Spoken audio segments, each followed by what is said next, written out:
Hello, and welcome to another episode of Work Bay with Naana and Obie. Hi, friend. How you doing? I liked your lead in today. It was a little breathier than usual. You're giving me Marilyn Monroe vibes. I'm still waking up.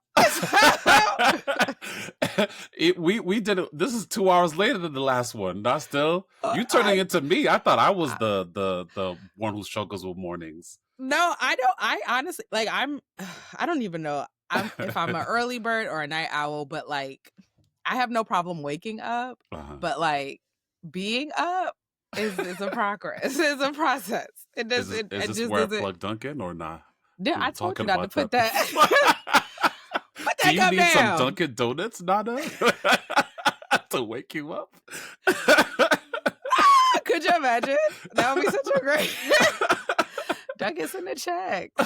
Listen, y'all, we're practicing, man. One of these days. He's being a little too advantageous. You know, we're gonna be one of those podcasts though, where it's in the natural flow. It's not gonna be that hard stop and then okay. It's gonna be love just that like you're that. manifesting that. You know what helps me stay on the go, Nana? It's a fresh cup of fresh brewed Dunkin' Donuts. You're saying that's like the third time that you said the D word. Enough. I'm not plugging the They didn't run us no checks in. Let me stop. At all. You actually doing entirely too much, but I appreciate the practice. But I'm sure our listeners have enjoyed the past two episodes because we've had our lead-ins have been. I was laughing. I don't know if you heard the last episode. I was still laughing at you because it was. I think it took 3 takes before we got it last week. And that never happens. I'm like a one and done kind of shorty. I couldn't get it together. Again, it's the early because we usually record in the evening or the afternoon. Our brains have warmed up. I'm tired. I get it. I appreciate the mornings because it does. I'm happy that we're back in the swing of things, but I'm also we're gonna find that happy medium. It's okay. See, it's We're work here. that's fucking us up, man. If we have to work, we'd be doing all our creative things and just living our best lives. But I gotta get a rant against capitalism at least once an episode. So forgive me. Bear with me. Honest. Yeah, at least once an episode. I gotta push against the machine. I got to. I have to. I'm not mad. I'm not mad at it. But how you doing, friend? I don't know. How am I doing? I'm fine. I'm great. Okay. I'm great. How are you convincing yourself or me? I can't tell the way you just said it. Are you trying to convince yourself or me? I don't have anything to complain about. I'm great. Okay. All right. Blessings. You love to see it. How are you? I mean, there's a lot to complain about, but what's the point? I'm no, but yes. No, I'm blessed. I'm alive. I'm in good health. I'm of good mind. So yeah, I'm feeling good. I think I'm still riding on the Mamdani high. I'm like, all right, there's hope. Even though the Democrats fucking embarrassed us, as they do though. I wasn't even shocked. I was like, this is what they do. I've never in my life they fucking do. Been so utterly disappointed. They're feckless. That's my favorite word to describe Democrats. I think it's the most appropriate word. Just a feckless group. Schumer pretending he had nothing to do with this, and he was standing up. Nigga, your grubby little hands are all over this. You're not slick. I think they think that we're fucking stupid. Oh man, I don't want to mess up any of my bags. One of my biggest clients is Prospect Park. Okay. I shoot a lot of events for them, and let me not say too much. But he is a common guest at a lot of the top events for Prospect Park. And it is so hard for me not to just give that man a piece of my mind. I'm like, you know what? I mean, I think see, and there goes that capitalism again. Because I feel there was a lot more I was getting ready to say. I was like, let me not do that. But as his constituent, you have every right to share your opinions on the way in which he's running not only our party, but this country. And it shouldn't affect your monetary opportunity. But we all know that. Yeah, no, that would be a really bad decision. But this also is how they keep us silent. So, really direct. Yes.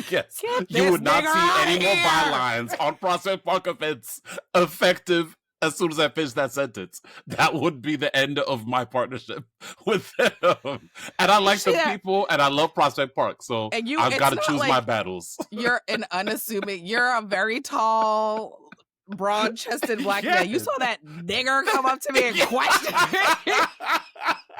Get him out of here! No, not the hard ER. Get him out of here. Are we gonna pretend that he does like they no, I don't do him like that. We don't know if he's like that. I don't know.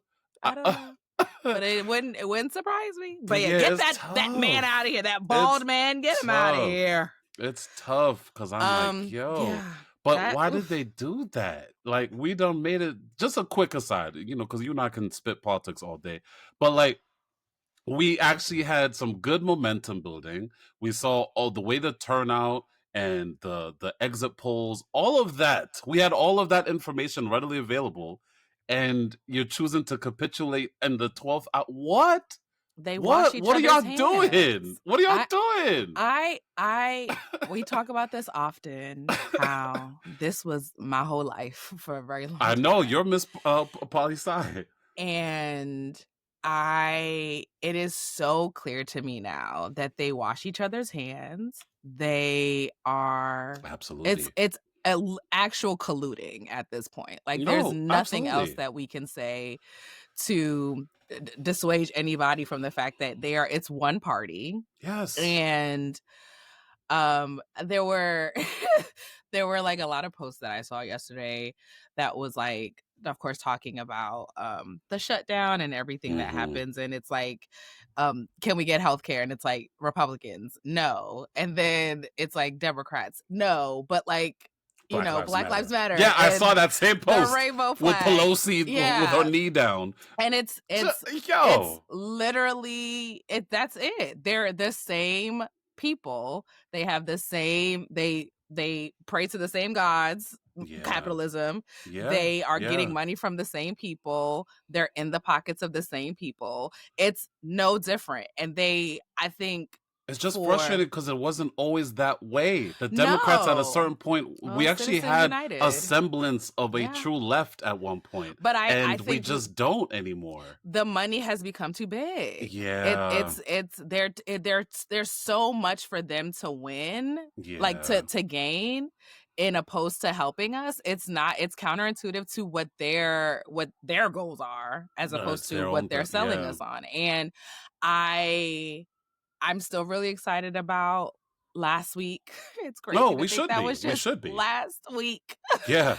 And where that can hopefully take us. But I think more than anything, we may need to start looking outwards. And I won't say like I've ever been a true blue through and through, whatever the little terms, the little phrases are. But it may be time. These people have gotten entirely too fucking comfortable. They're in power for entirely too long. And they don't think that we will choose differently. Yeah, because we're too scared of the Republicans. For a minute. I've been trying to get the rest of y'all off of that. I will. Like, you always hear me say, it's an abusive relationship that we've been with the Democratic Party for decades at this point. Yeah, it's too much. Yeah, it's too much. They rely, especially on us as Black folk, and especially you as a Black woman. Yes, like they are relying on you to just, no matter what is going on, to go in there and vote them in, and then for what? And for what? And then for what? Yeah.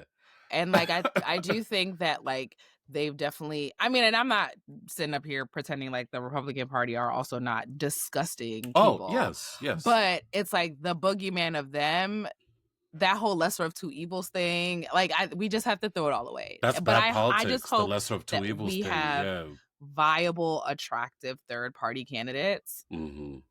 Because I think that would definitely change and shift things. And I hope that Mamdani's win, and some of the other, even though a few of the other, like Virginia, like they're more moderate than maybe I would like or you would like. But also I think it's just for people to have won in places where we hadn't in a long time, or where it didn't seem like it was an option.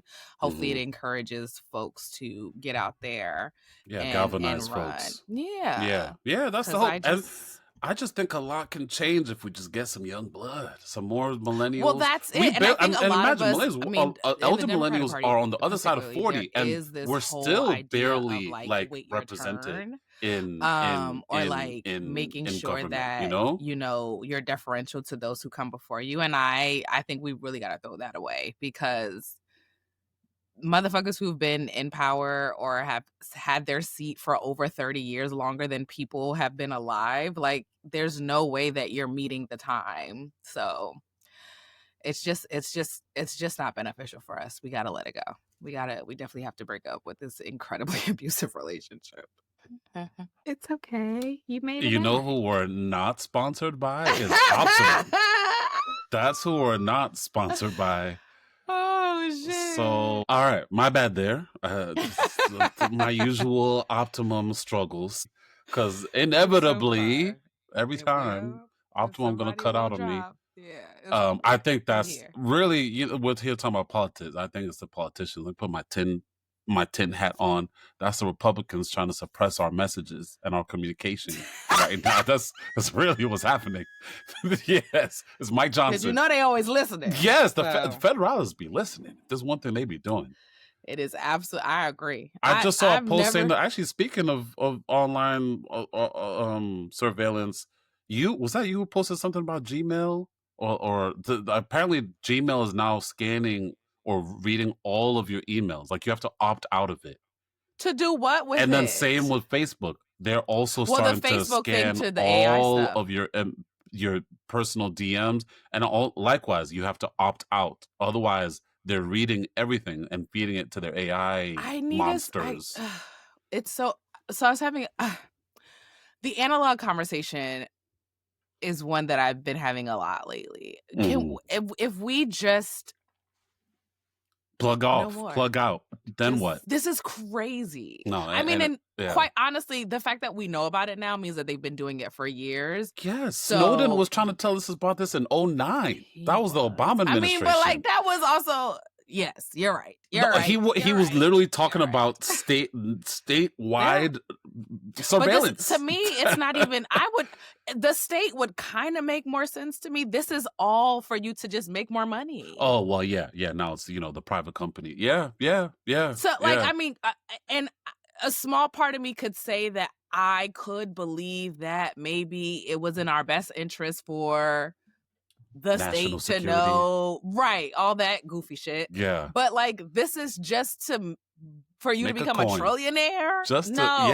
And if you think that scrubbing my emails, my little old emails, all the fucking just ads I get is, I mean, that's most of what my email correspondence are. If that's worth it, then pay me. Yeah. Send me a motherfucking check. Yeah, let me. Y'all are making all this money off of us. You're scrubbing. I don't want to be online anymore. I don't. Yeah, I do not want to be online anymore. And even for me, I think the challenge I have sometimes is as someone who does things, it seems like a place that makes it easy to share said things. I know, obviously, for example, you have your design work or your event planning. I don't even care anymore. But I know, but then what I also remember is people were doing those things before the internet. Yes. People were still being event planners and being artists and being photographers and being even more so. Yeah, so you're right. I think that's how they kind of keep you hostage, just thinking you really need them. 100%. Yeah. I mean, I'm not gonna sit up here and say that I don't enjoy the internet. I don't enjoy social media. I'm not gonna say the internet. I don't enjoy social media. Not like I used to, anyhow. No. Yeah. No. And I think, to your point, it was definitely by design for them to think that this is the only way that we can be successful. Is look at all the access that you have to be. Most of the people that I work with don't even follow me or know that I have anything on the internet. There you go. It is mostly by word of mouth. Same. Even my clients with photography. Yeah. It never is oh, I saw your post on Instagram and I wanted to work with you. And then the fact that now with this the ChatGPT platform, I'm not saying that and then Meta telling us that they're going to scrub our stuff, it's very soon that they're going to take our images and now people can use our images to do X, Y, and Z with I them. love how you're putting future tense on this shit as if it's not happening right now. No, I'm not saying, but I mean, today, right now, there's no incentive for anybody to use my face to do. Oh, you mean like your likeness? So. I see. Yes, me in particular, but it's coming. Absolutely. It's definitely on its way, and I want to be off the internet before it gets here. But I'm also trying to and I think if you delete your platforms, you can tell them to delete your. You can, but how can you prove that they did that? They did. Of course, they have that in their terms and conditions. But how can I, short of being an employee at this company, how can I actually verify and confirm that they actually deleted my information? And also, nothing ever leaves. You have no way to know if that happens. Yeah, I don't know. I don't know what to do. But this is something that after that Meta. I think it was the Meta that I shared. I didn't know Google was scrubbing our fucking emails. Oh, and so now it was Facebook shared. Yeah. And unless you opt out. Like, I feel like everybody, well, probably it's because of our age too. They're getting close to like 80% of their email storage or whatever, like you're inching to 100, and so now they want you to subscribe to get an additional space. Oh, the storage. Okay, yeah. Sorry, that was very unclear. No, you're. But your email storage. I feel like all of us are collectively getting closer and closer to 100, for sure. And so like now they want you to subscribe to get more additional space. Same with iCloud. Same thing. I want to get off. I want to get off all of it. So, Naana, it sounds like you're losing faith in this, in social I love when you do it so well. It's so good. I just always love that you catch it before they do, because you know why I'm doing it. Right, but I'm also like, how's he gonna do it? Because we did not talk about any of this. Yeah, I'm gonna find a way. You know, I'm gonna find a way to get my segue. It's so good. I think I'm trying to. It's kind of like sports. I'm trying to get back to my peak, which I think was like season 3, season 4, when I was just I could just get it in there. I'm gonna get back. But again, you're saying I'm losing faith. yeah. Seems like you're losing a little bit of faith there, Naana. Is there anything else you're losing faith in, or? Oh, it's so tricky. Let's talk about your faith. You know, honestly, I think, and it's so sad. Honestly, like I think about how difficult the last few years have been. Mm-hmm. And it really breaks my heart when people say that, like, you know, they've gone through some challenges and so they've turned away from God, or they've turned away from religion. And I won't say that the hardships that I've endured the last few years have been the reason. I think it's been a gradual stepping away from these larger institutions, just because it doesn't feel. They don't feel aligned to who I am.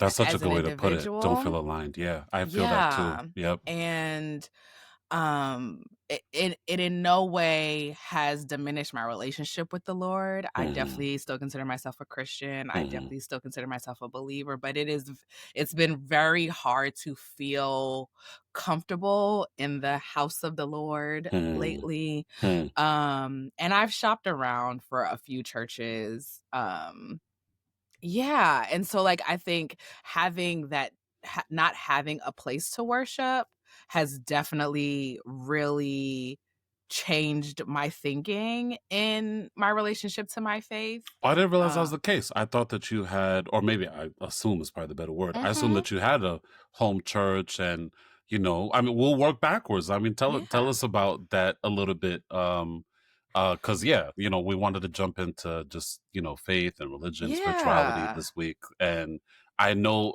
as your friend, I've always known that it's something that is important to you, that you do, you know, you are, you know, kind of sure in your faith, and it is a part of your, I won't say a part of, I think it is a part of your identity, but not 100%. In a way that like you're not leading with it necessarily. You're not like a Bible thumper by any stretch, but I know that you do have, you know, your own relationship with God, and it is something that you value. But I think one thing that's interesting for me, just I'm thinking in real time here, so bear with me. Normally, I don't jive well with people who are very like churchy or like very. But I think that's people who lead with it, or where like that's the only thing that it seems like the only way that you can really like engage with them. And that's never been you. That's never how I felt about you, even close, like even remotely. Yeah. So my relation, words. So my relationship with the church specifically, I think has been really interesting. So from 3rd grade to throughout high school, I went to Catholic school. Yep. And my family were the pioneers for one of the first Ghana Catholic churches in the Bronx. Oh, I didn't know that. Okay. Yeah. All right. Cool family history there. Yeah. Which was like a huge part of my community and a huge part of like just being immersed in the Ghanaian culture and like our practices and our food. Like it was just like my mom is very religious, but also not like a Bible thumper. Like she doesn't beat you over the head with it, but it is very like she has prayer and worship in the morning. She's always talking about God. Like, and so does Elizabeth. I know that life. So does my mom. And so for me, I felt like the way in which my mother, I always felt like the way that we did it, the way that I saw religion, I won't say perform, but like how it presented itself and how it manifested itself. It was more about who you are and how you show up in the world more than like, I'm not like, I don't have the Bible memorized. I can't just spit out verses or scripture. Like that's not, but I hope that when people engage with me, they feel God because I am caring and I'm like empathetic and compassionate. And like, I feel like that's the way that I want my religion and how my beliefs and my morality to kind of manifest in the world, as opposed to just somebody who can like, throw a theologian. Like quoting scripture and so like I was an altar server. I was a part of, Sunday school. We were at church on Saturdays. My mom was a part of the choir. Like we were very ingratiated in our church. And it was always really special for me. But there was a time, I think probably in my early teens, where I was starting to realize like, oh, I'm being treated very differently than the men of this the boys that I was like serving with. I remember I might have told this story on here once, but I remember the archbishop, one of the archbishops in Ghana was coming to New York, and they were gonna do a service, which was like a huge deal for us. And he's also like a family friend, so I personally know him. And I kind of, that was like, I won't say street cred, but it was kind of a flex that like this was my uncle. Absolutely. And I remember our chaplain at the time, who was like the head priest in charge, didn't want me to serve with the other boys. And simply because you're a girl. Because I was a girl. Mind you, I was the very first altar server the church ever had. Now they ain't even doing right by you. Right. You led this shit off. Hello. Fuck is y'all on? And I remember, and he tried to like gaslight. Well, I didn't know the word gaslight then, but like try to convince me that it was in my best interest that I don't serve. And I was like, are you like? I remember going to my mom and being like, this motherfucker is nuts. Like, what is happening here? And there was no other difference besides my parts. And I remember she, of course, advocated for me because Nah does not play about her daughter. I love that. I was just about to ask how she responded. I love she was that like, are you insane? First of all, we've been in this church before you got here. She's been serving this church before you got here. Let's talk about it. Yeah. There's no way she's not going to serve. Also, give us the reason. And you couldn't even say it with your chest. If you're gonna do it, say it with your chest. Yeah. So I think that was like my first time really dealing with like misogyny and patriarchy. I mean, like in a real tangible way.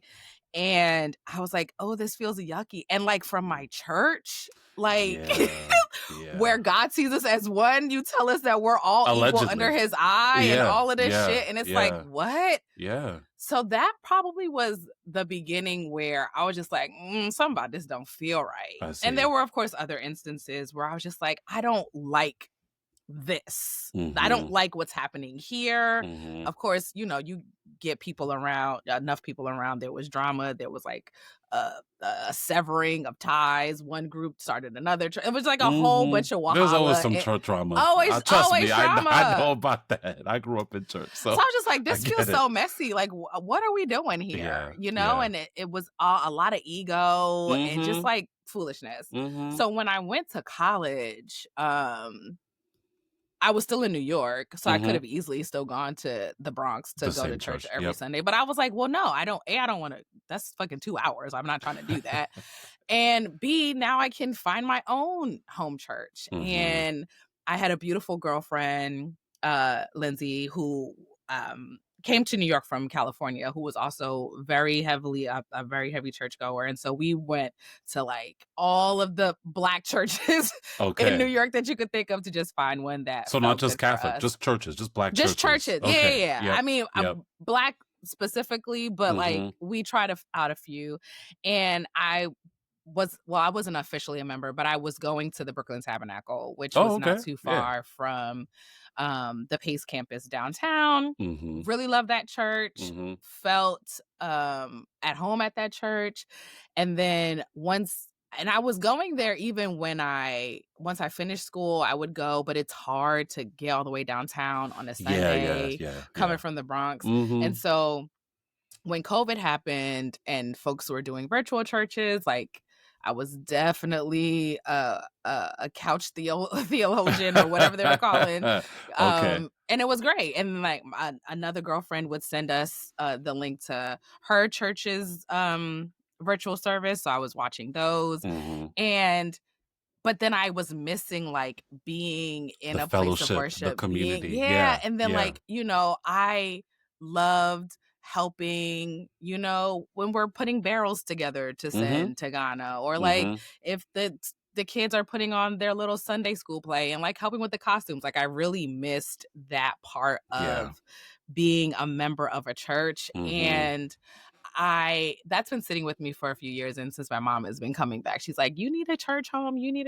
And I'm like, I don't even know where to start now. Like the easiest thing to do would be to go back to my family's church, but I don't feel it doesn't, like when I go, like we went for Easter this year and it was nice, but I felt like a visitor. Like I didn't feel like I really knew anybody. I didn't feel like all the little kids that I used to know are like everybody's they're grown now. They're in college. All of that. Yeah. And it's like really amazing to see, but it's just like I feel like I've missed so much of the history of the church. So I just don't know. I don't know where to start, if I want to start. And I mean, watching church online is fine, but it's not, it's definitely feels hollow in a way that like I don't love. No, I get that. I often, and thank you for sharing, by the way. I have a ton of follow-up questions. No, that's good. That's fine. We're talking about this is a deep thing. You're good. You're good. I know one thing that I even on today miss about church is exactly what you were naming towards the end there, is the community, the fellowship, and for me, the music. I love, that's one of my favorite thing about church. I always tell people, y'all might hear me talking bad about Christianity. I have many thoughts and feelings, some of which I'll share here, obviously. But I love me some gospel music, and so I miss, it's really the community I've learned is what I really miss about church. Because for me, what led to my, disillusionment, if you will, it really was the dogma. It really was just, and just to kind of rewind, go all the way backwards, I grew up Seventh-day Adventist. So Protestant, very similar to just about all the Protestant faiths, except we go to church on Saturday. We still are Sabbath keepers, if you will. And my grandfather, my mom's father, is a pastor. So she's a PK. So her and all of my aunts and uncles are PKs, and all very, very staunchly devout in their faith, except maybe my uncles, but all, because there's two boys and all the rest are girls, all my aunts. are through and brilliant. through. Yeah, they're Yeah. all pretty tried and true Bible thumpers, I would say. Mhm. And my dad is also, he's an elder. He's also, devout in his faith, I would say, as well. So I grew up in that. Every week I might have missed, it might have been less than 10 from 0 to 17, Okay. Oh, wow. church. Yeah, Okay, okay, no more than that. okay. You really had to have a good reason of why Yeah. you're not going. You had to be like, truly Dying. sick and Yeah, shut in. yeah, yeah, yeah, yeah, yeah, Otherwise, yeah. you won't We're be out there. going. Yeah, We're because my going, mom was yeah. a treasurer. She also was Mm. very Involved, involved in yeah, the church yeah. as well. But I think for me, I'll never forget this. And I was actually having this conversation with Callie a few weeks ago, Okay. because she kind of had a similar experience with church and coming to her own relationship with it on as an adult. Was I remember in Sabbath school, same thing with Sunday school, but same thing. I just, even from as early as like 8, just like a lot of the stuff they were saying It didn't just make any didn't make sense. no sense. I was like, Yeah. what are y'all talking about? I was like, this doesn't even make, because a big and I don't want to misquote, but a big tenet of like Seventh-day Adventism is the belief that like that only, more or less, that like only SDAs are going to end up in heaven, or like only people who are Oh, truly following all 10 commandments, include up to okay. and including keeping the Sabbath, Okay. are going to, make it to the pearly gate. And I remember being like, that doesn't make any sense. What are you talking How? about? Like, for Yeah. one, this is a religion that only came to be like in the mid 1800s. So you're telling me Right. everyone, the Before billions of then, people, yes. what are you actually talking about? And this didn't make sense to me at 8. I was like, Yeah. yeah, y'all just chatting. Like, y'all Yeah. ain't you're not even making sense. Like, some of the stuff you're saying doesn't even make sense. Uh, And so as I often tell people, I never really got in trouble for things I did as a kid. I got in trouble for things I mm, said. It was my mouth that okay. got me in Yeah. trouble. And Whereas like still my does to this brother, day. yeah, still does sometimes, man. Whereas like using my brother as a comparison, Lamech, he got in trouble for shit he did. He was doing some knucklehead shit. You know what I mean? But so I just always, there was just always that tension I felt from a very early age of like, mm, this just doesn't use the word aligned, or like this just mm. doesn't feel aligned, even as a young person who's still trying to make sense of who they're going to be. Oh, Even wow. from then, this doesn't really feel like aligned with like Yeah.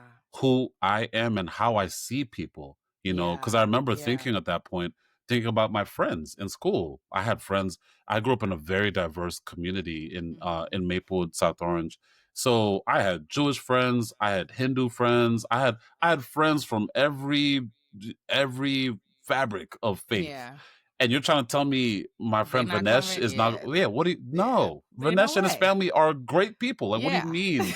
You know? So for me, that's where it started falling apart. And I think the Mm. big break for me was in college. I think this was my sophomore year of college. It was like '07. Yeah, my sophomore year. I saw a documentary called Zeitgeist. Have you seen that documentary or heard of it? Mm-mm.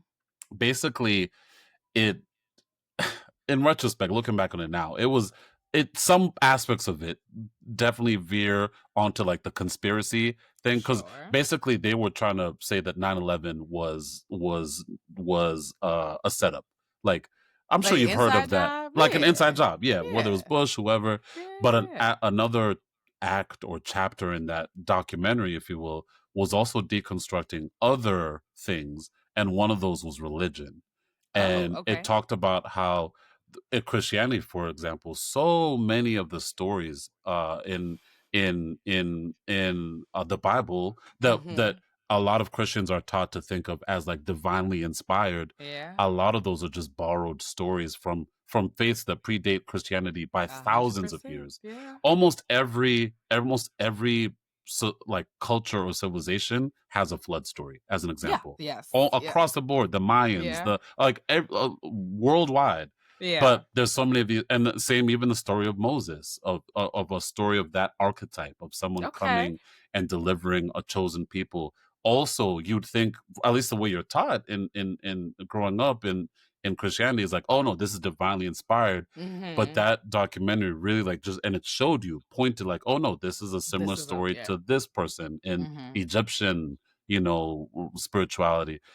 So I don't want to get too much in the weeds, but I also watching that documentary, I think for me was like the big break of like, oh, okay, all this stuff I was taught, I won't call it a lie, but it wasn't the whole truth.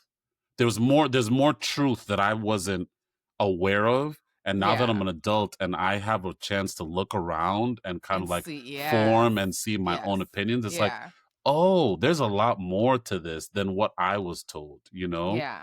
And so I think that's what really made me, yeah,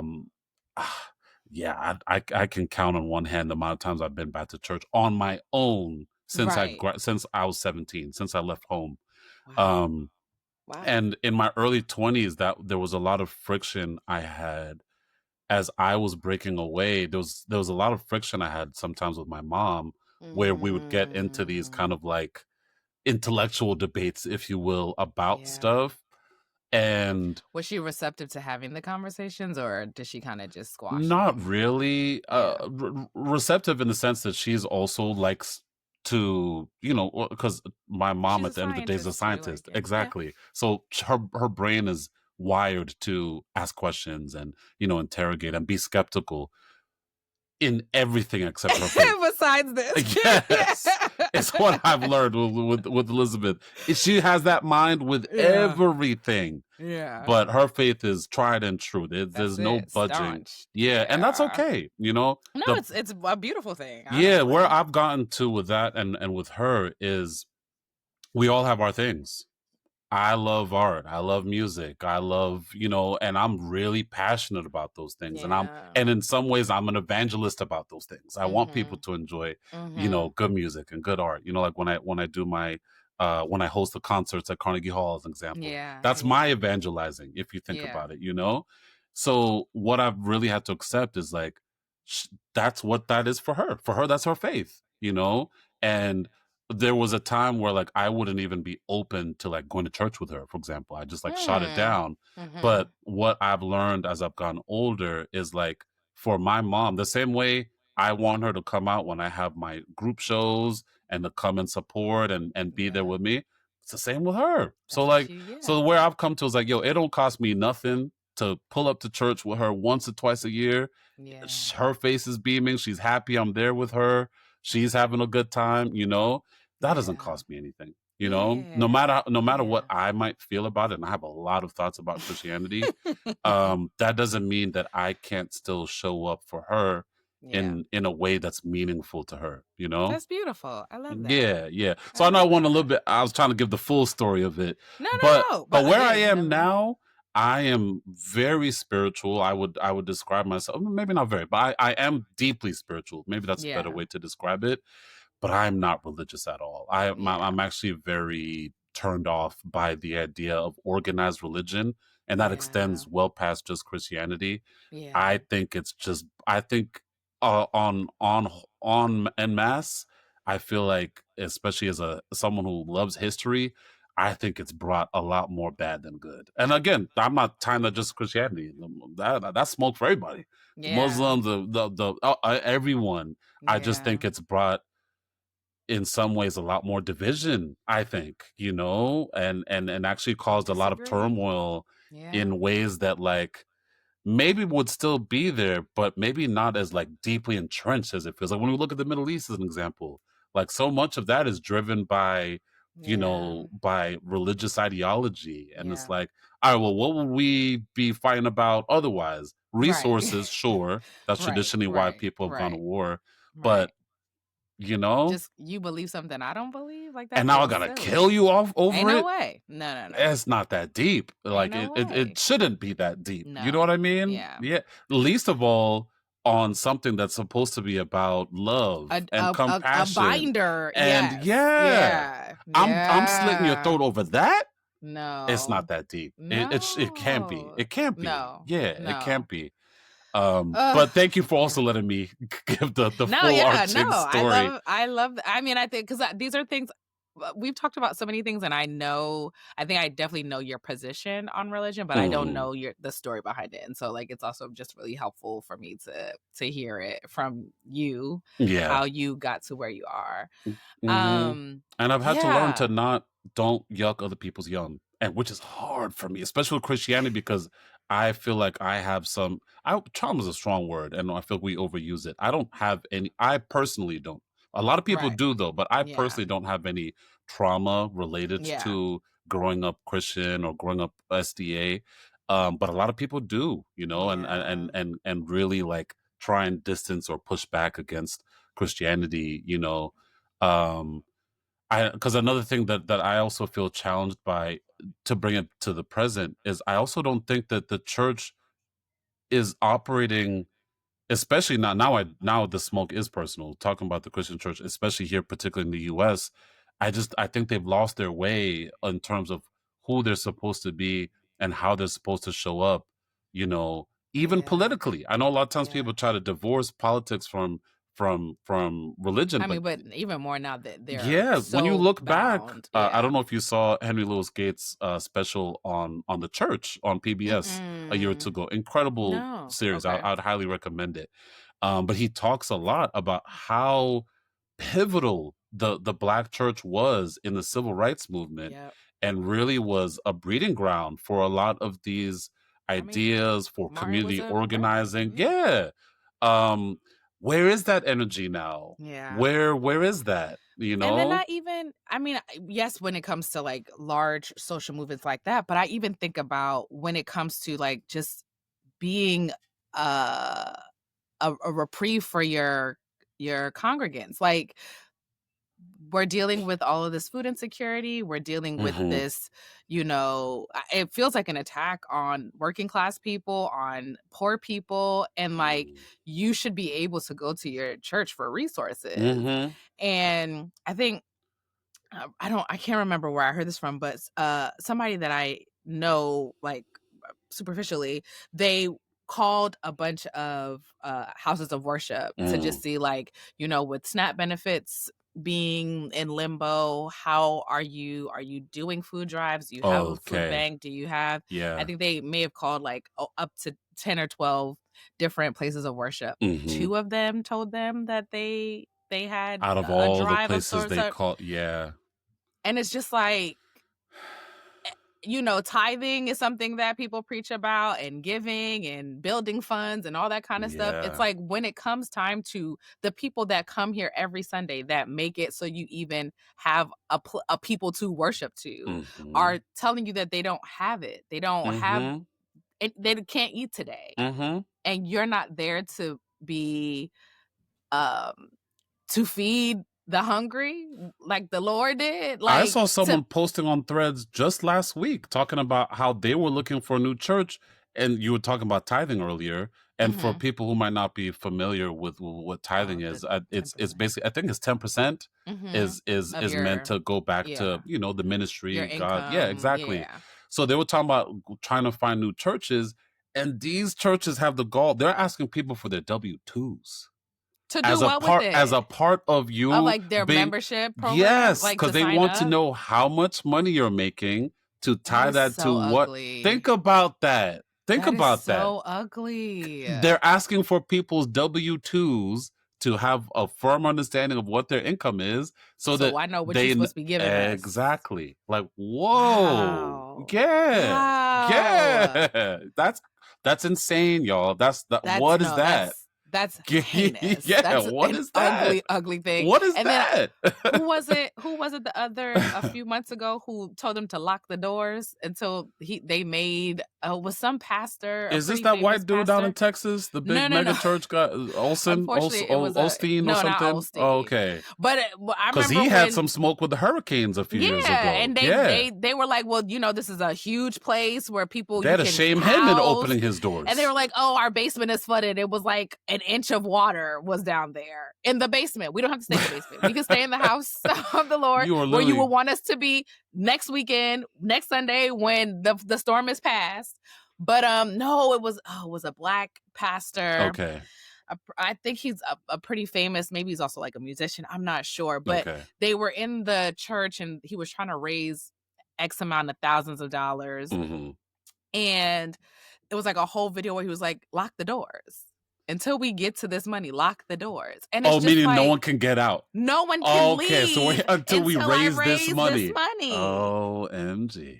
You know, and then we have the Creflos of the world and a lot of the prosperity doctrine or whatever they call it. That stuff kind of, you know, I did appreciate Brooklyn Tab only takes one offering. And my church only always takes one offering. Well, they do one for this fine. They one offering.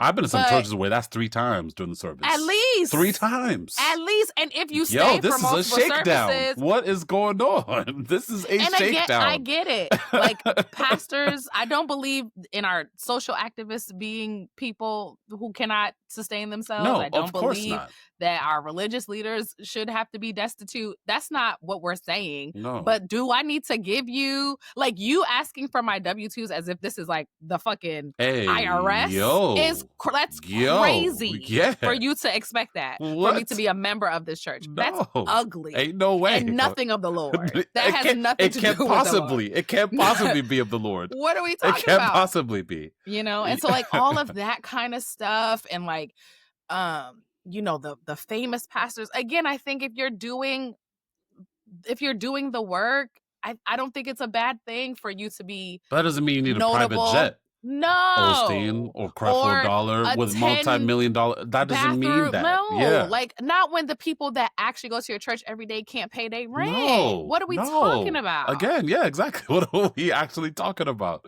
Nah, and then that's you not had said it. something about, growing up, I don't know how religiously diverse my friend group was. This wasn't something that we were really talking about, but I definitely know when I got to college, like I had very close friends who were Jewish, who were Muslim, who were agnostic or even atheists, and like sitting around having conversations about how your practice affects your life or how you came to the decision to not believe in anything. Like that also, I think, really broadened my scope. It never made me feel it never made me question my relationship to my religion, but it definitely was like, oh, I had no idea. Like, again, I knew that there were other religions, but I never knew, like, what are your traditions? Why do you do this thing? Oh, you're inviting me to go to the mosque with you on Friday. Oh, I can celebrate Ramadan with you. Like, there were just opportunities for me to, like, really learn what these other beliefs and practices, like why they're also so important to you. Because to your point, like, I think my real introduction to the Muslim faith was unfortunately after 9/11. Like I wasn't thinking about Muslim people at all. I knew that they existed, but it wasn't like anything that really impacted my life. And to your point, you know, you're hearing that it's their religion that made them do this attack. And like, I'm like, well, how could you God, like we believe the same God.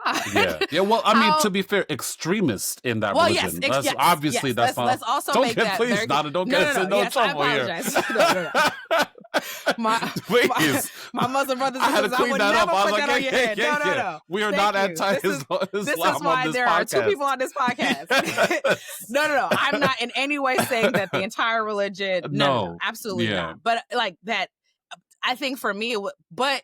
Again, the rhetoric at the time, they were lumping all of these, all of the believers, the billions of believers of this religion to the acts of these handful of people. And so I think for a long time, it was just like, how could you love your faith, love God so much that it would lead you to make this kind of decision? So extreme. And 9/11, 9/11 I was in the 8th grade. Like I didn't know anything. And then it was finally reading the Quran, sitting with actual Muslims, talking about, you know, their faith, that it was like, oh, okay, I was completely, I drank the Kool-Aid. I believed the propaganda.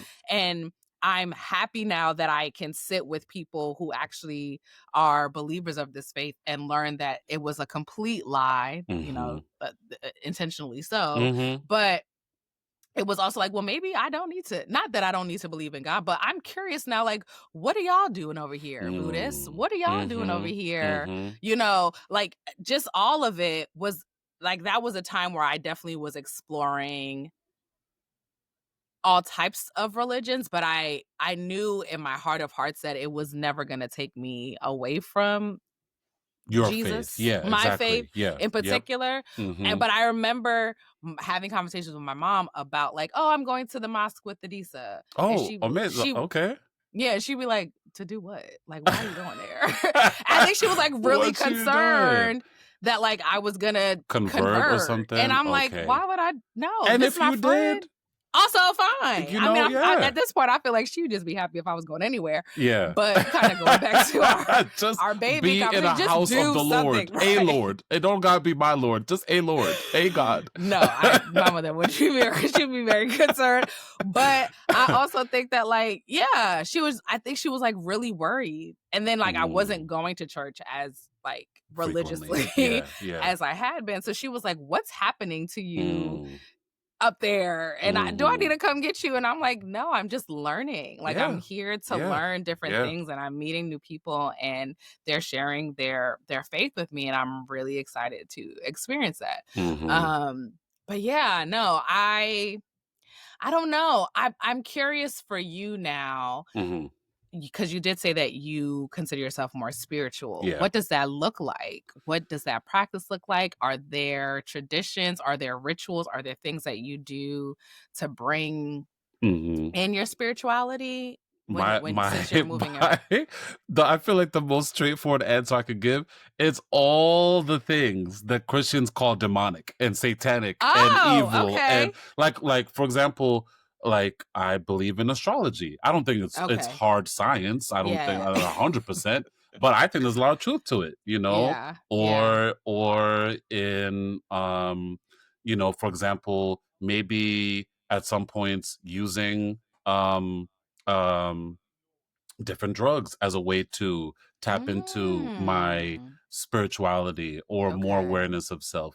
All things that obviously would be very frowned upon, you know, under the guise of, you know, or under the tenets of Christianity. I think I love that you asked this question because it made me think of another, I think, pivotal moment for me in my formation of thinking about faith and religion and spirituality. This must have been, it was either 5th grade or 6th grade. I did a project on Buddhism. So I had to do a deep dive. I had to research it, learn about it. And I remember as I was doing it, I was like, oh, a lot of the stuff that they believe in actually makes more sense to me than what I'm learning every week at church. Right. And I think the way I've often broken out, you know, Western faiths, and when I say Western, I'm thinking more like Judeo-Christian, you know, Judaism, Christianity, and Abrahamic. Yes, that's a more accurate word. Is so much of the way that you're taught to think of yourself is as this kind of evil, sinful being or person who's you're inherently evil and you need something outside of yourself. And in all three of those religions, you know, it's God, big G God, the God of Abraham, you know, again in all three, for your salvation or for you know, for your salvation. Whereas in a lot of Eastern faiths, you're actually, when you're trying to find answers, they draw you to looking within. Inside. You're looking to find those answers within yourself. You're looking to find your salvation through your own, whether it's healing or through your own path to enlightenment, you know, as they talk about in Buddhism. And I was like, oh yeah, I can get behind that. Like that's something that's tangible. I can understand the need to go in and have a better understanding of myself and how I connect and relate to other people.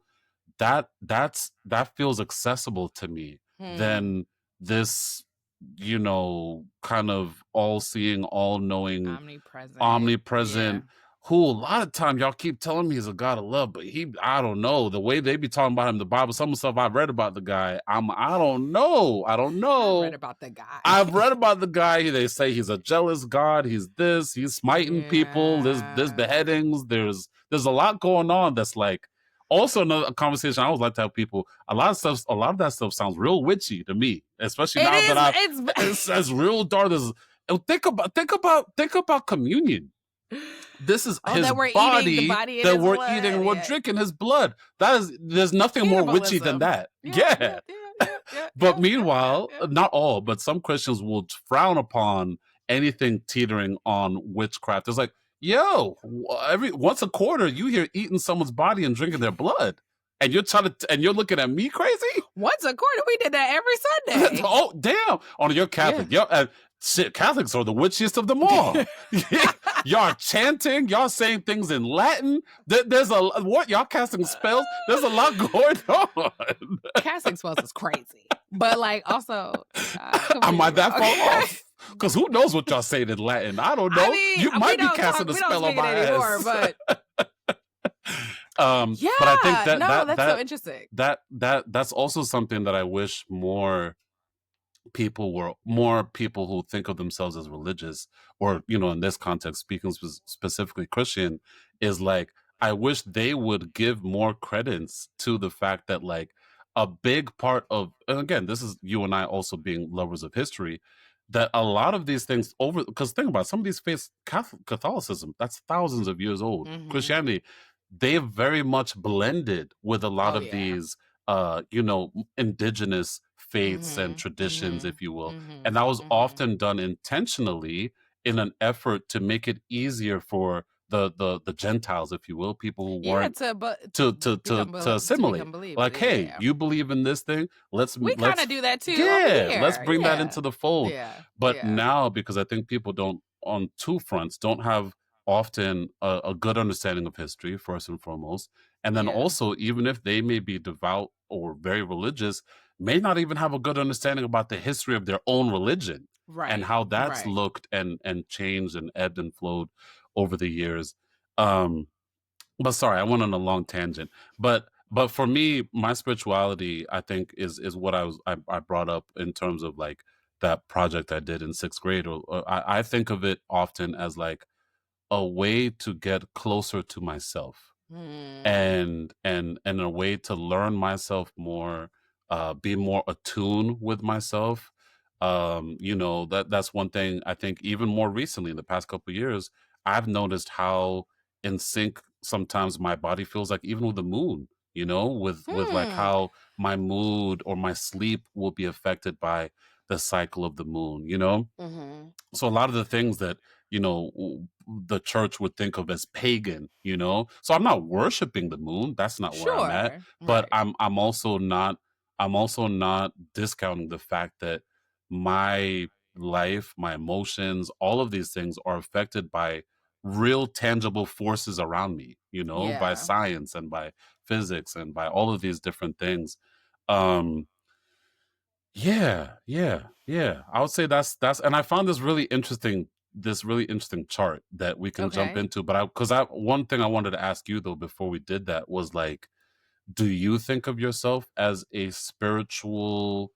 No, that's not the right way to ask it, because you are spiritual. You're in your faith, but spirituality, TM, if you will, in the way TM. that we've come to think of it. Yeah. Would you consider yourself that way? I don't know. Okay. I don't. That's a valid like answer. I'm in like this weird, like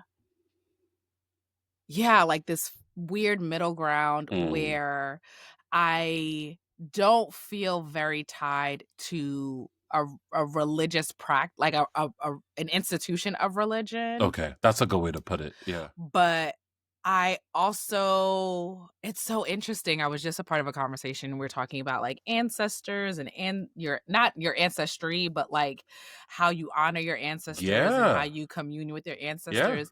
And I think I feel so disconnected from that. Even that language also makes me a little uncomfortable. And well, let me ask you this: why does it make you uncomfortable? Is it because of how you were? 100%. Yeah. 100%. And I think having a very religious upbringing, and also not only having that in my family practice, but in my education learning has really done a number on me.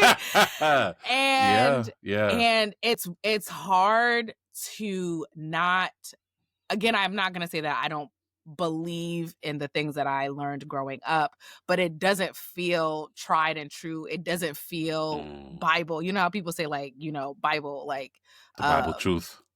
Yeah, not only that, but like, oh, like, I swear, like, this is as firm as the Bible. It's like, well, the Bible was written by men, and again, like I said earlier, with borrowed they stories, had an agenda, a lot of them. And so like, there is a lot of that I'm still kind of teasing breaking down and figuring out, like, what feels true for me there. And then having friends who have altars and, you know, maybe are, you know, people who kind of commune with their ancestors in a way where they feel like they're visiting them, or they can hear them, and like that stuff. It sounds really beautiful, but it scares the shit out of me. Like, it feels like, what? No, I don't necessarily want that. I think I'm surprised for you specifically. Maybe you don't self-identify as Catholic, but someone who really grew up in that faith.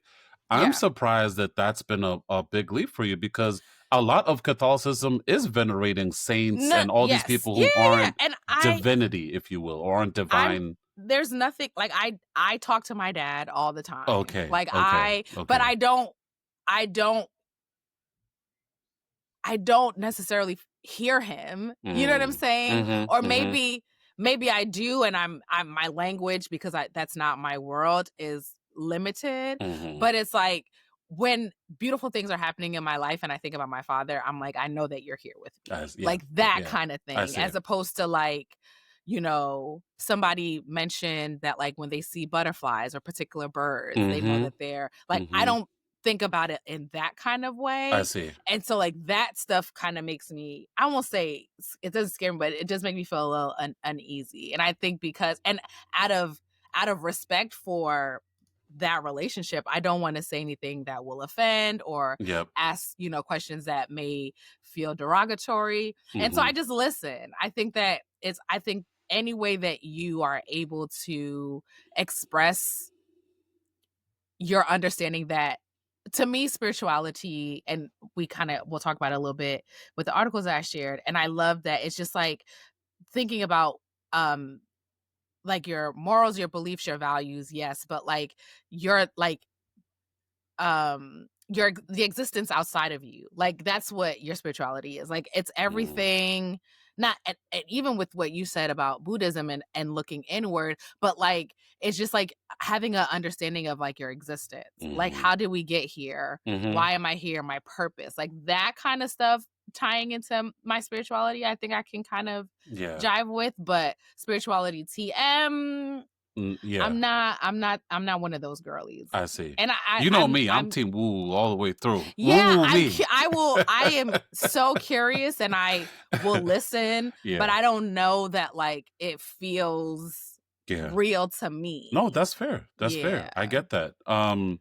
What was the thought that just came to mind as you were talking about spirituality? Maybe it'll come back to me. Well, yeah. Do you? I think this was one of the. I saw you move in the course of there. One of the and I feel like it's a dichotomy or way that the conversations often presented. Shit, in some ways we might be doing it even here.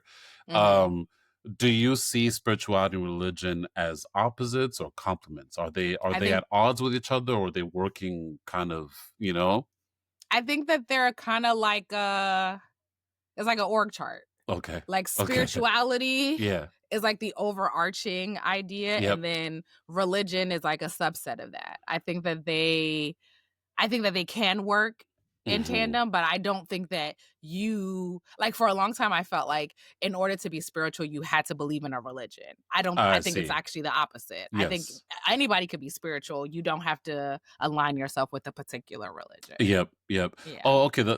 And thank you for that. The thought just came back to me, and I agree with you, mind you. I think there spirituality at the end of the day is the root, and and religion is a branch off of that, in that tree of spirituality, if you will. I'm gonna throw a curveball your way, and I think it was just because what made it come to mind was you talking about like altars, or just like thinking about some of the more like indigenous practices. That's another thing too for me, is like I'd rather, if I'm having a choice of what I want to practice, and now I'm really talking about the practice of faith, I'd much rather that be something that's tied to my culture and to my people than white people. I hate to say it that plainly, because I think it's a more recent thing, but it's a feeling I've had for a while. I'm increasingly uncomfortable with the relationship that Black people have with Christianity specifically. It's like, like this is the faith that was used to subjugate us for hundreds of years, all under the guise of, it's like, so the question I often have for people, and feel free to chime in if you feel like you have some thoughts on it, is like, there's just a certain level of cognitive dissonance I feel like that's you're required to have as someone who's a religious Christian, that like is hard for me to wrap my head around. Like, how do you square those things in your mind of like, oh, every week I'm going and praying to a God and being a part of a faith that for hundreds of years was used to subjugate my people? I don't get it. What's the mental gymnastics required there? I don't get it. Yeah, I don't disagree with you that that there does have to be some cognitive dissonance there. But I also feel like your relationship to your religion is your own, like it's private. Yes, we do it in community with people, and there are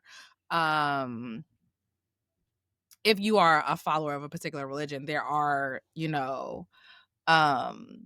aspects that you have to be responsible for, that you have to adhere to particular rules and ways of participating in that religion. But I think that like, but real quick, that's my issue with it though, is that there's this stripping that's required of you to assume the faith. Be a believer, There's a stripping of your actual identity that's required, where now all the things that my people, the Kisi people, might have been doing traditionally are now viewed as satanic and demonic. It's like, no, those are deeply entrenched customs in my people for thousands of years. How are you now, missionary, going to come now and tell me that those things are evil, and in order for me to see the kingdom of heaven, I need to let all of that go? What? Yeah, Why? I think it's very easy for us to say that today. There is a bit of empathy that I have, being, to your point, you were living in your country, tilling your land, minding my own Black ass business. Yeah. And here comes these ghastly people that you've never seen before, who come in with their huge boats, and they tell you that everything about your identity, everything about your culture is wrong, that you're barbaric, and they're going to be the ones to help you know what real civility is. Like, and we all know that not everybody, just bowed the knee and of course participated. Yeah. There were plenty of people who fought against it and who knew that was bullshit, and that they knew better. But unfortunately, we were overwhelmed by them and subjugated in a way that I just will never understand. And so, like, if hearing stories of the Bible, even though, to your point, they were also used as a tool for our servitude, made you feel like there was an opportunity that maybe you'll see the kingdom of heaven, that you'll have glory, that your family will be reunited. Like, I can absolutely see how that could be the saving grace that people had to like wake up the next day, to feel like they could, maybe there was freedom on the other side of this.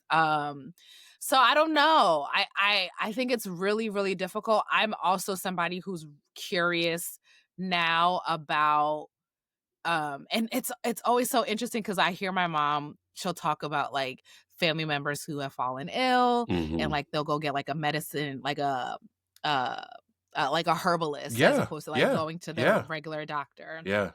And like, I think that it's beautiful that there are people that are keeping these traditions alive and who are still practicing these things.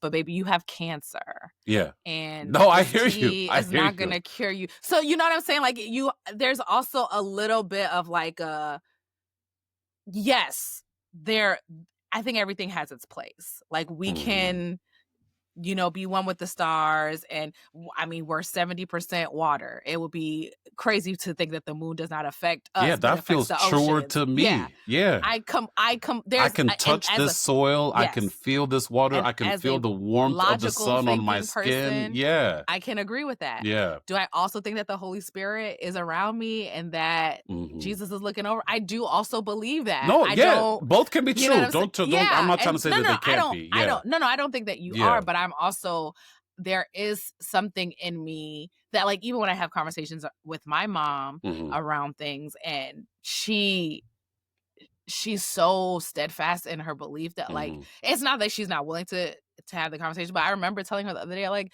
you read the Bible every day.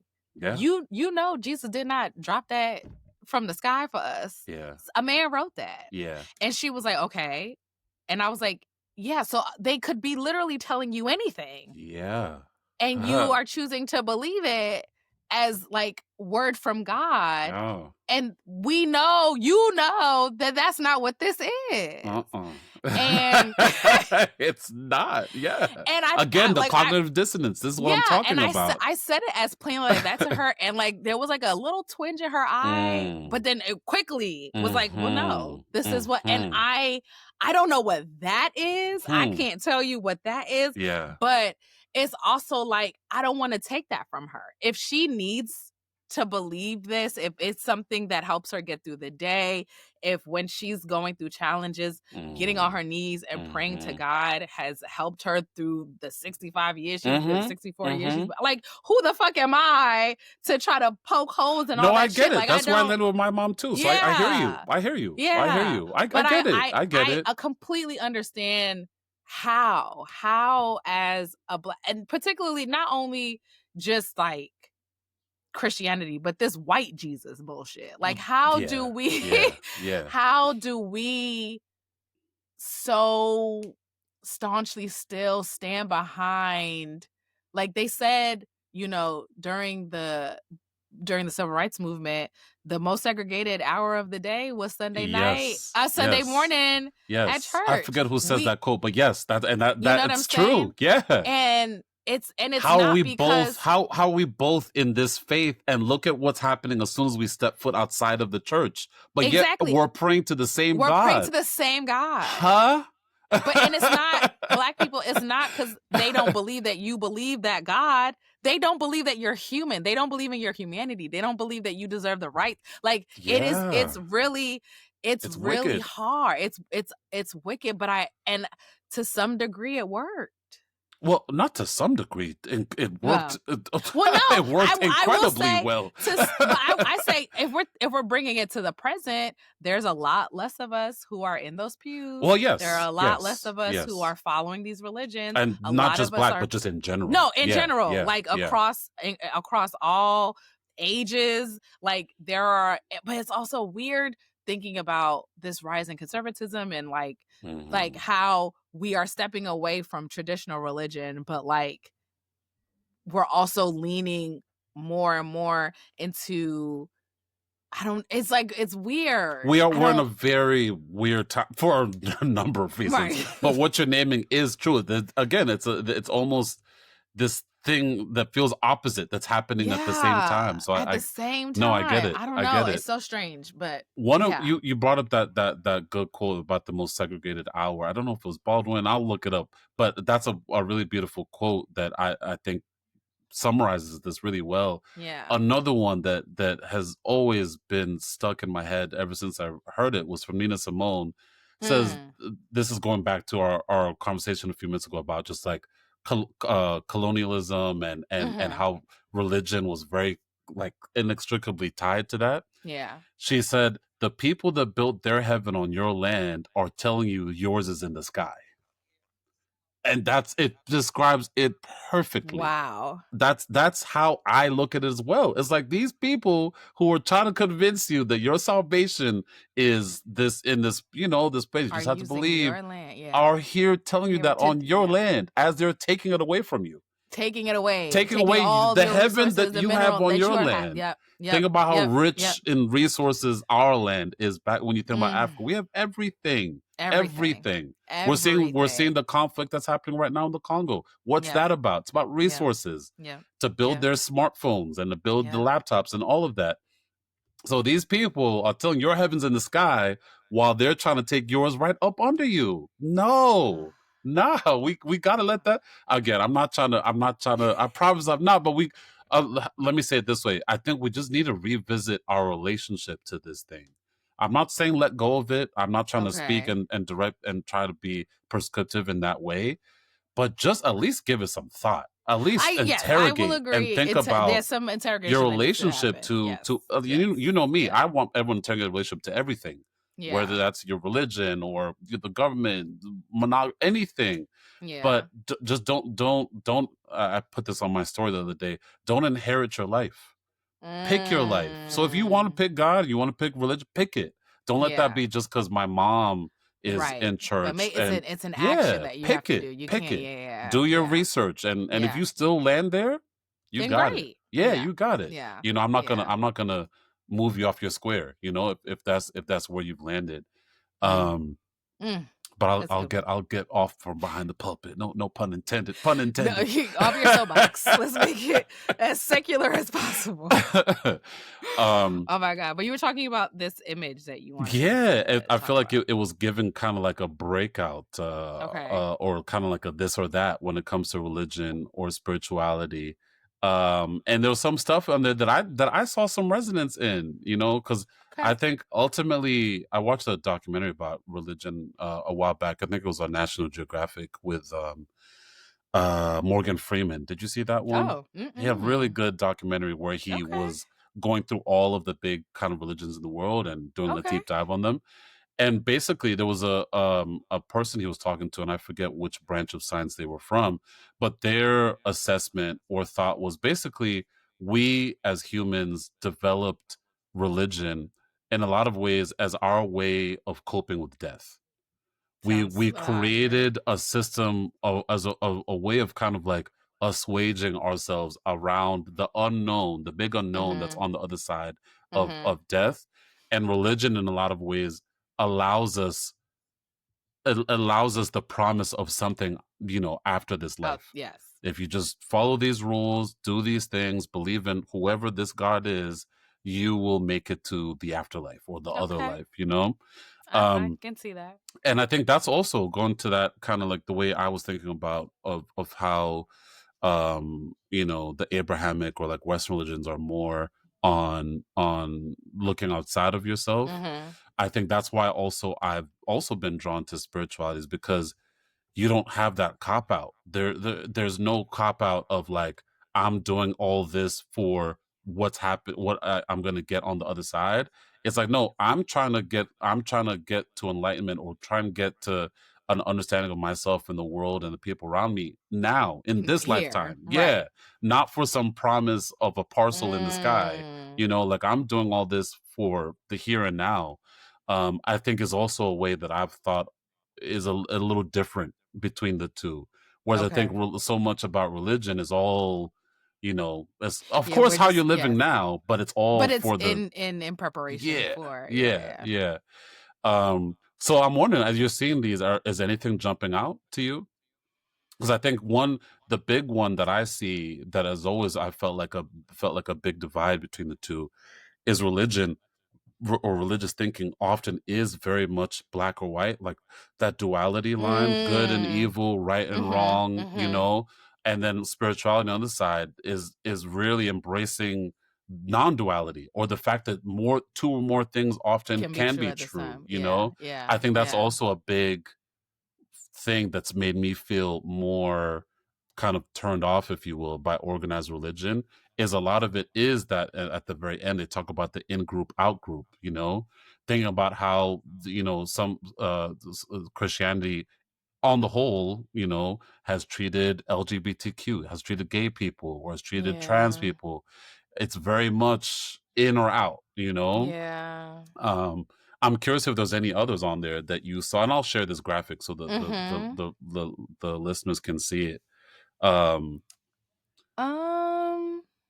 Because for me, also that top one, this religion being secondhand, you know, all I'm learning about my religion is from the Quran, is from the Torah, is from the Bible, is from where spirituality is a deeply personal experience, you know? Yeah. I mean, if anything, any of them jumping out for you? Because or that you disagree with too. Shit. I don't know that I agree or disagree. I think the one that did jump out to me is religion is thinking correctly and spirituality is seeing clearly. And that kind of goes back to what you were saying about the good and evil. Like, religion is like, if you follow these steps correctly, we're telling you what to think, we're telling you what to feel, we're telling you what to do, just do them. Yes, it's very top down. Yeah, very top down. And then to your point about spirituality being so personal, so exploratory, like you have to really figure out what spirituality is for you. There is no rubric, there is no, I mean, there are guides, but there's no real, like, you can kind of choose your own adventure, and that gets you to your own sense of clarity. And no one's going to tell you you're doing spirituality wrong. Plenty of people are going to tell you you're doing religion wrong. Yeah, plenty. You know, and so like that, I think that's something that I would say in my very recent path in spirituality, or figuring out what spirituality is for me.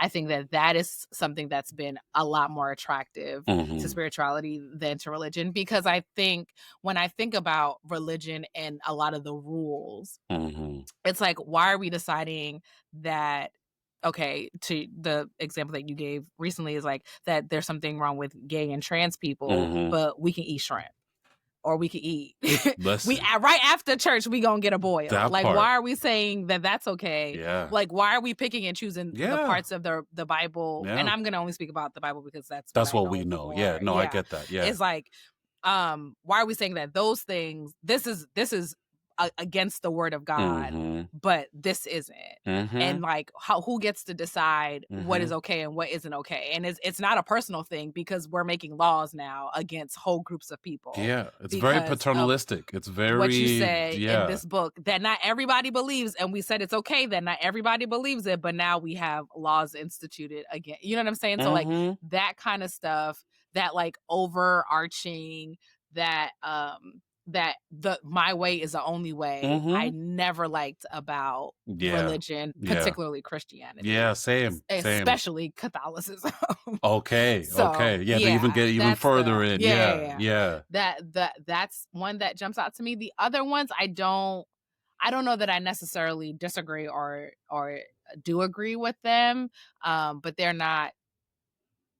I think another one that really feels loud to me as I'm looking at it too, is believing / beliefs being on the religion side, and realizing versus realizations on the spirituality side.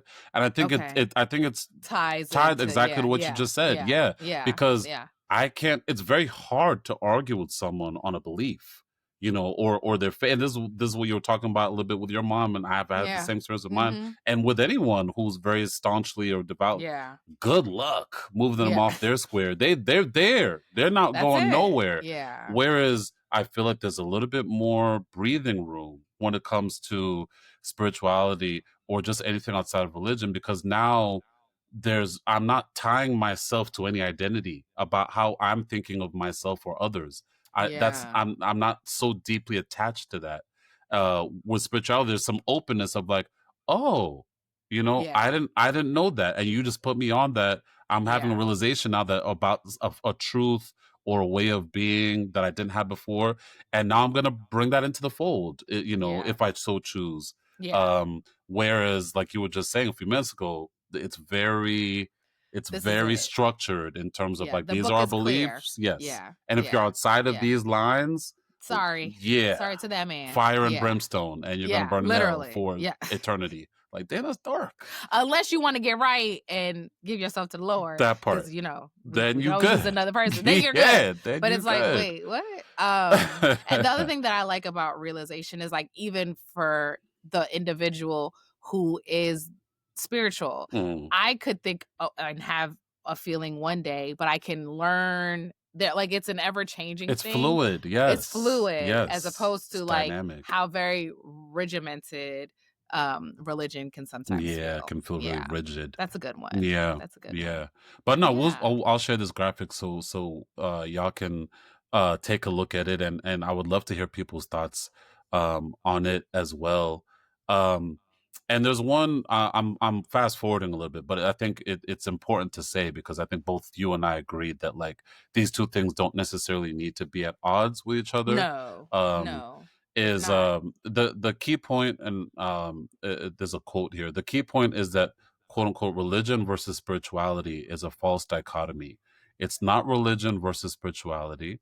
Religion is a description of spirituality, whether it's written scriptures or oral storytelling traditions, etc. Religion is meant to be a guide pointing to spirituality. So I love that quote. I just feel like it doesn't often feel that way. It doesn't. It feels like sometimes, as we've just been talking about now, is sometimes with some religious folks, it feels like they're all referees. It's not really in a way to get you close to spirituality.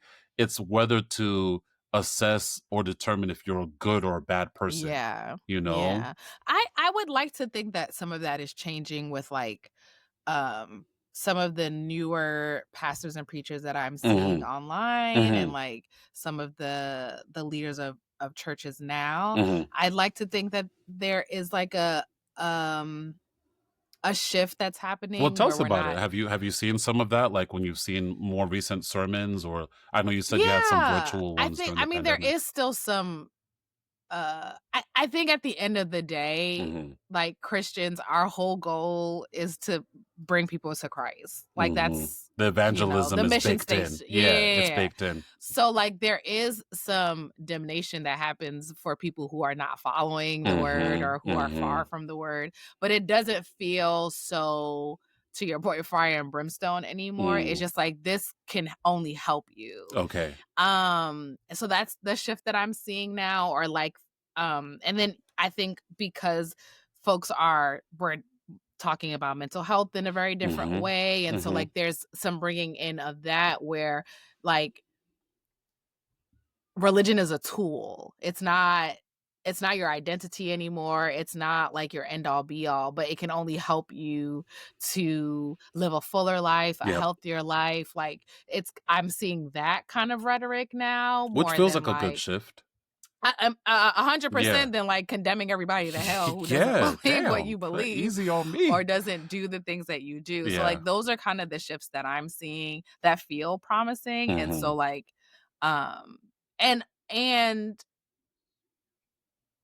healthy. Like, I don't know that we're serving anybody by making people feel shitty about the lives that they live. Like, if anything, that just pushes people further and further away from the church. It's shame. Shame is unfortunately so tied to religion in some ways. And and I think what you're talking about is it's fertile ground for shame. And as we've talked about in early episodes this season, shame is one of the most, it's interesting. It's both demotivating, but it's also in some ways motivating folks to, like, maybe get involved or do things now in the dark or in secret, or move in ways that they might not have otherwise, if there was a little bit more, like space for me to express how I'm feeling, the thoughts that I'm having, come to you for support as opposed to condemnation. Yeah. Well, you mentioned some shifts, and as we're kind of getting to the end of the episode, that I would love to talk about is just some shifts we've been seeing more broadly. Um, I think definitely here in the US, but I think it even extends past that in terms of people's attachment to organized religion. What's some of the stuff you found about how some of those things are changing, whether it's like with our generation, with millennials, maybe even Gen Z? Because I know I've seen a lot of like Pew research studies the past couple, maybe even for the past 10 years or so, that are talking about how a lot of us are getting disillusioned with it, Yeah.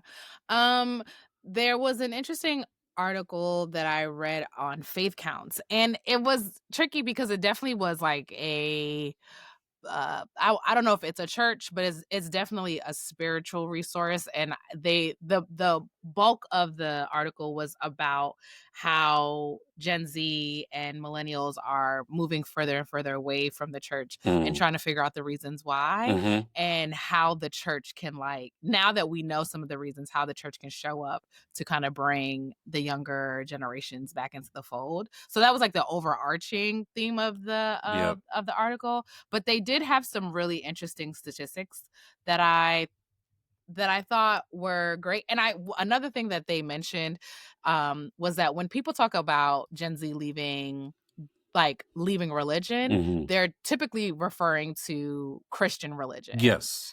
Sorry, that's good to name. That's kind of like the inherent conversation. That is primarily where a lot of the energy is towards, like, you're right. Like Christianity, and specifically like evangelical Christianity. But there was a report done by Spring Tides that where they actually surveyed people from Protestants, or they surveyed young people who were Protestant, Catholic, Jewish, Hindu, and people who were Latter-day Saints, as well as Buddhists. And they realized that one of the reasons why these people are moving away from religious community is that they felt like,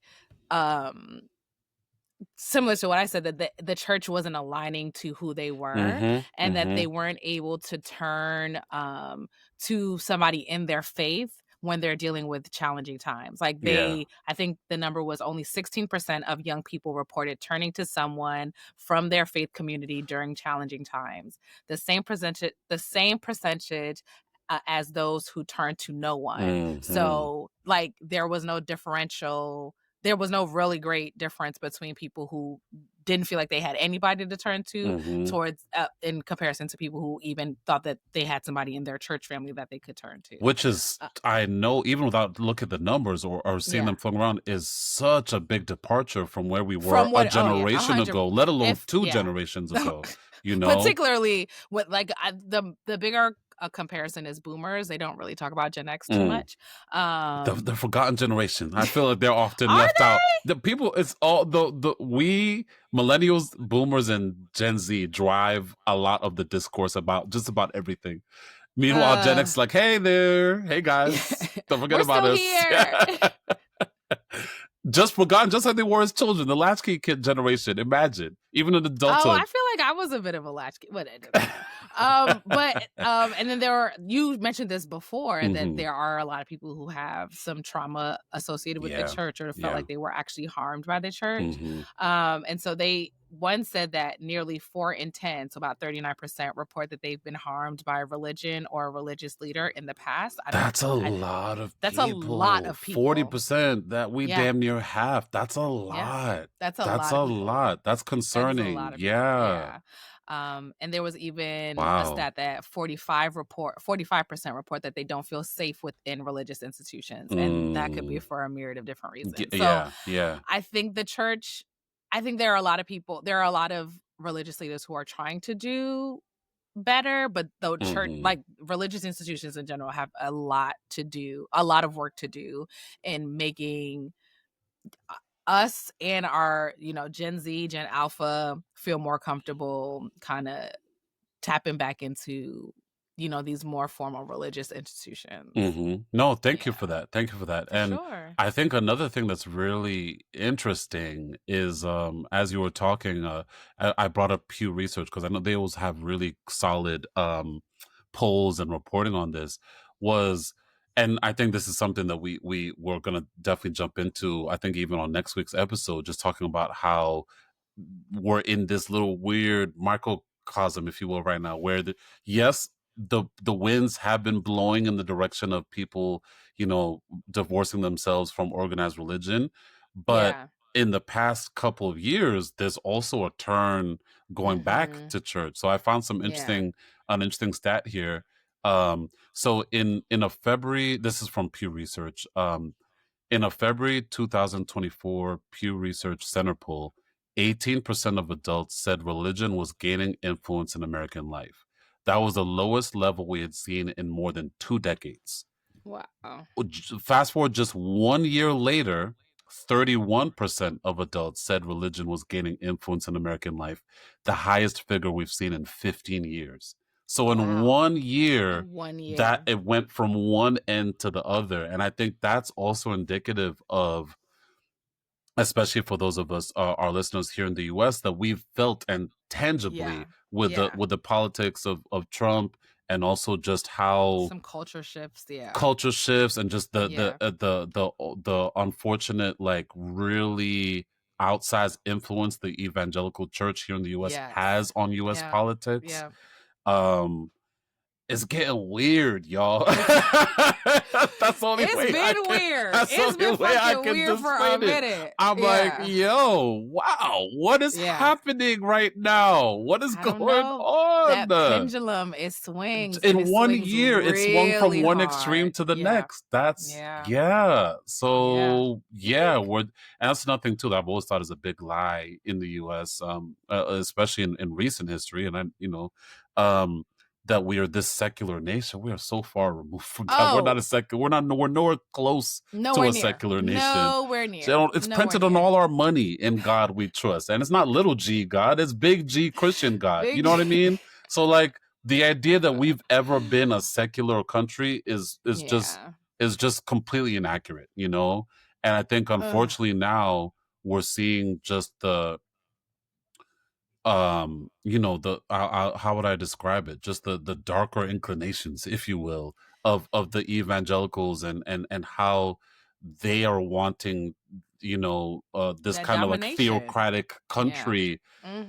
How we're seeing that play out in real time. And it's like I said, it's spooky season, man. It's been spooky season. Now it's turning into a horror movie. You know what I mean? The horror movie been here. It's been Gilead is here. Hands. We here now. We can't get let's not get too hyperbolic. It's not even hyperbolic. To be honest, so we haven't done a what do we call our new little segment? Wounds and Wonders. Well, we haven't done a Wounds and Wonders in a long time. And I don't know if this is a wound or a wonder, but there was a really good podcast that I listened to recently called Liberty Lost. Liberty Lost. Okay. Yeah. And it's a podcast about Liberty University's maternity home. And a maternity home is a place where families would send their young daughters who found themselves pregnant. Okay. And these are primarily very religious families, evangelical families. Liberty University is an evangelical college in Virginia. Okay. And so they're not going to abort the child, but they don't also want the shame, which is what we've been talking a lot about, of their community seeing this teenage pregnancy or out of wedlock. Pregnancy. Yeah. Yes. So they would send these women, these young girls, and sometimes women, to this home where they would stay until they gave birth to this child. Okay. To the child. Yep. And a lot of these young ladies wanted to be mothers. They loved their boyfriend. They wanted to, maybe they didn't want to become pregnant, but now that they are, they're welcoming it, or they're open to it. Yeah.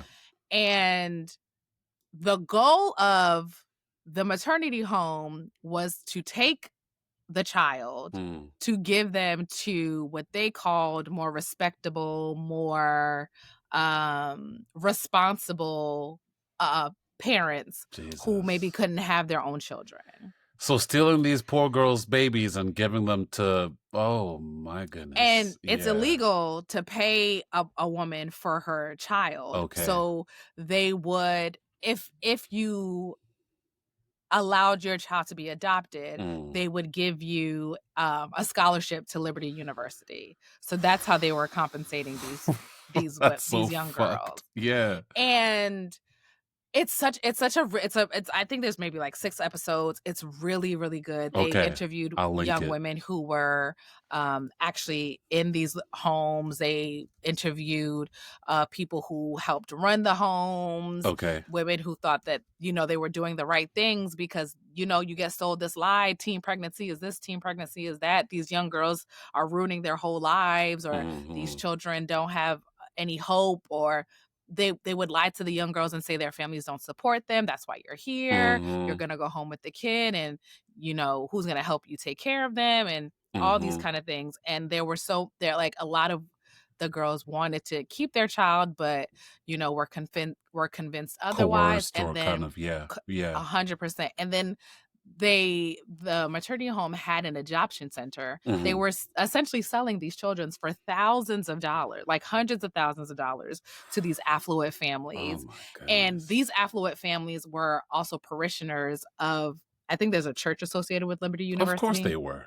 Yeah, of course so but they thought that they were helping these young girls because, they would lie and say that, they were, so they were lying to them too. They were lying to the parents, the prospective too. New home. Okay. And saying that, like, this child their parents are either drug addicts or they're, you're doing the right thing. You're helping this baby. Yeah, literally. Yeah. It's so nefarious. And then, so like, you're thinking, okay, there's this one maternity home in New York. This also feels super antiquated. Like, what the fuck? Like, how is this happening in 2025? There are hundreds of them all over the country. And they are I think with the removal of Roe, they're becoming a lot more popular. They're showing up next to abortion clinics as an alternative. Like, it's so nefarious. So like, just thinking about like what you're talking about when it comes to like our political leaders and, the GOP, like, really trying to just suck what it feels like all semblance of what our society was prior personal to and civil liberties. Yeah. Let's go back to the 50s. Yeah. And then trying to sell it to us as a trad wife. Like, girl, this is what you want. Honey, look at us. Look at us. But it's just, it's sick. It's so sick. So like, again, I don't know if it's a rose or a thorn. It was a really good podcast. Yeah, really I looked it up. Production. It's from Wondery, and available everywhere. So I'll definitely link it because now I love like, a podcast like that. So really painful Lost. To listen to. Liberty Lost. If you haven't watched it, if you haven't listened, definitely check it out. Okay. Do you have a wound or a wonder? Maybe something more uplifting. No, like help, end on a good note. Right. Well, I know we're time this episode off.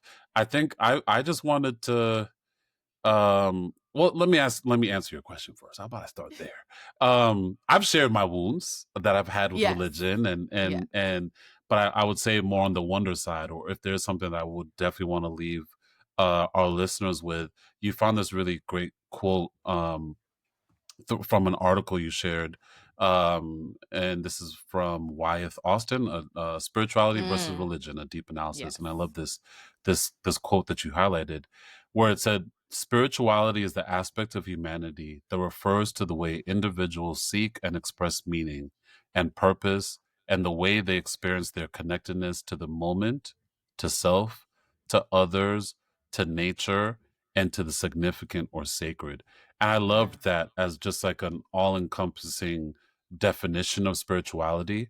And I think the beauty of that definition is that, like, religion is not outside of that. There's a way, irrespective of what your faith is, that you can be deeply, committed to all of those things. But I think what I would encourage folks to do is to start there, and then build on top of that. Make sure you have a relationship to the environment around you. And I'm talking about the physical environment, the trees, the water, all the land, in a way that we're often divorced from, especially us city slickers, living in New York, or people who might not be in like a rural place. But also to yourself, to others, your community. There's ways for us to be more connected to all of these things, that without the guise of religion, or without needing that as our way there. And even like I said, earlier in the podcast, even for folks who are, deeply religious and deeply devout in their faith, I love that for y'all. But I think, just like I said earlier, just sit with it, interrogate it, know your why. I'm big on that. Like again, pick, make sure it's something that you picked, and not just something that you've assumed, or just a script that you're following. I imagine that your relationship to God, or wherever you believe in your faith or in your religion, will be that much deeper if it's an understanding that you've come to on your own, from your own research, and from your own relationship and your own discovery, and not just what your pastor told you, or not just what your rabbi told you, or not just what your imam or your parent, like, you know what I mean? Have your own relationship to it. And I think for those of you who are listening to our podcast for some time now, that's something I'm really big on. Is like, I would love for everyone to interrogate their relationship to things. Like, just have a good understanding of why you're picking the things and people in your life, and not let that just be something that you're doing on autopilot, and you're just kind of assuming or accepting for so that's what I would leave with the good people. Yeah. Wonderful. Well, thank you guys so much for listening to another episode of Workday with Naana and Obie. You can find us on all social media, even though feelings. I don't know how long we're going to be here. I know. Until I don't even be posting as much as I used to. It's just, it's because it's scary outside. It's scary outside. Y'all know where to really find us. We here, tune in, tap in, like, listen, subscribe, share, all of that. All that stuff. Yep. But yeah, of course, we're on Instagram. Primarily at Workday Pod. Definitely would love to hear how you are, what your spirituality practice is, what your relationship with religion, if you are devout, if you're not, if you're working on it, if you're figuring it out like me. Definitely let us know. You can send us an email at workbaypod@gmail.com. And until next time, bye. Appreciate y'all. Be blessed. Yes, amen. Amen. We're going to end with an amen.